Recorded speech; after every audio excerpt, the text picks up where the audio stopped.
अस्सलाम वालेकुम dear student, आज का हमारा जो टॉपिक है वो है आपका टेस्ट नंबर 4 है क्लास 9th का। इसके आज हम शॉर्ट क्वेश्चन हल करेंगे। सबसे पहला शॉर्ट क्वेश्चन है define computer networking.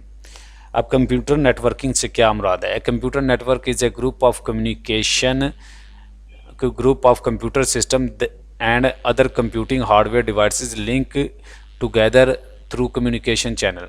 Communication channel के ज़रिए हम बहुत से कंप्यूटर सिस्टम्स को आपस में जोड़ देते हैं या कंप्यूटिंग हार्डवेयर को आपस में जोड़ देते हैं। इसको कंप्यूटर नेटवर्क बोलते हैं।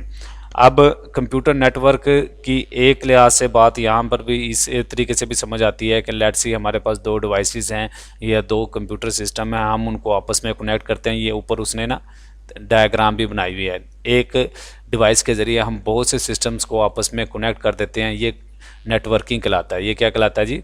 नेटवर्किंग कहलाता है। इसी तरीके से अगला जो हमारा सवाल है वो है कम्युनिकेशन चैनल। अब कम्युनिकेशन चैनल क्या होता है? A communication medium connecting multiple other is also called a communication channel.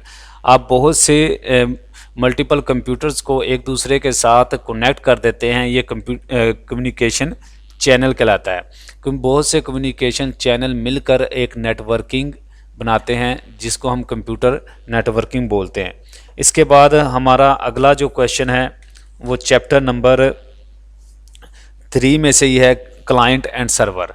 अब क्लाइंट और सर्वर बेसिकली क्या चीज़ है? क्लाइंट सर्वर में हमें पता होना चाहिए a client is a process of access service provided by a server. Client basically वो कंप्यूटर होता है या वो शख्स होता है जो किसी भी सर्वर मशीन से खिदमात हासिल करता है।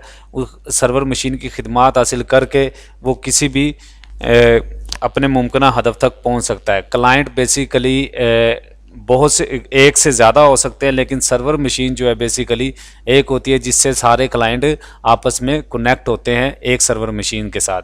वो उस सर्वर मशीन का बेसिकली मकसद ये होता है कि वो आपको एक सर्विस प्रोवाइड करती है जिसकी मदद से आप अपने क्लाइंट्स को वो सर्विस प्रोवाइड कर सकते हैं। A server is a physical computer dedicated to run service to serve need of its clients depending on the service that is running. Server का काम है सर्विस प्रोवाइड करना। उसके बाद है जी सर्वर और क्लाइंट का आप लोगों को पता लग गया। उसके बाद है ट्रांसपोर्ट लेयर्स। अब लेयर वाले टॉपिक के अंदर अगर हम जाएं तो आपको बखूबी इल्म होगा कि लेयर्स बेसिकली किस लिए यूज़ होती हैं। Transport layer establish A connection between client and server. Client और सर्वर के दरमियान जो कनेक्शन इस्टेब्लिश किया जाता है वो ट्रांसपोर्ट लेयर के ज़रिए किया जाता है। It tries to send message but if there is some error like your computer is disconnected from the network, then it is inform the application program. If the network is fine, then application trust the transport layer. तो transport layer का basically मकसद ये होता है दो communication channels के दरमियान, या आसान अल्फाज में कहें तो क्लाइंट और सर्वर के दरमियान एक कनेक्शन को इस्टेब्लिश करना। कनेक्शन को बनाने को हम क्या बोलते हैं? ट्रांसपोर्ट लेयर बोलते हैं, जिसकी मदद से हम डाटा एक दूसरे के साथ शेयर करते हैं। उसके बाद हमारा अगला टॉपिक है FTP। FTP stand for file transfer protocol.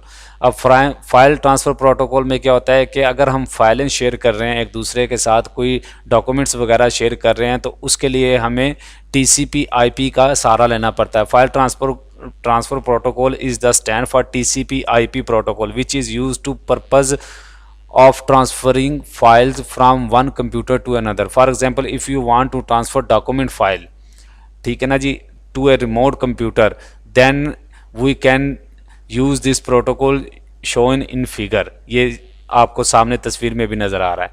तो ये है TCP/IP प्रोटोकॉल या FTP प्रोटोकॉल। Define routing. अब राउटिंग क्या होती है? राउटिंग का बुनियादी मकसद होता है कि हम किस तरीके से अपनी जो डिवाइसेस हमारे साथ कनेक्ट हैं हम उनको मज़ीद ज़्यादा बना। A router is a networking device that forward data packets from one network to another as the internet called network of networks. के एक नेटवर्क तो वो होता है जिसकी मदद से आप अपनी मशीन को ऑपरेट कर रहे होते हैं। आप इसके अलावा उसको मज़ीद डिवाइसेस के साथ कनेक्ट करना चाहते हैं तो उसके लिए आपको राउटर का इस्तेमाल करना पड़ेगा। अच्छा, उसके बाद है routing process. Routing process basically होता क्या है, we get the internet service from the some internet service provider ISP when we send the request from a device reach ISP whether router is installed. अब यहाँ पर क्या होता है कि एक कनेक्शन है, उसकी मदद से हम मज़ीद मुख्तलिफ डिवाइसेस को कनेक्ट कर रहे हैं, ठीक है ना जी। कुछ को केबल के ज़रिए, कुछ को वाईफाई के ज़रिए। जैसे हमारे घर में एक डिवाइस लगी होती है, हम मुख्तलिफ लोग मुख्तलिफ अपने अपने कमरों के अंदर हम उसको नेटवर्क को यूज़ कर रहे होते हैं। ये होता है नेटवर्क राउटिंग प्रोसेस कि हम किस तरीके से उनको वो कनेक्शन दे रहे हैं। उसके लिए एक IP एड्रेस होता है जो मैच करता है कंप्यूटर उस डिवाइस के साथ, फिर वो उसको नेटवर्क के अंदर दाखिल होने की इजाज़त देता है। ये होता है राउटिंग प्रोसेस। ये हैं आपके लेक्चर नंबर 4 के, लेसन नंबर 4 के, यानी कि टेस्ट नंबर 4 का लेक्चर नंबर 1, यानी कि शॉर्ट क्वेश्चन के लिए।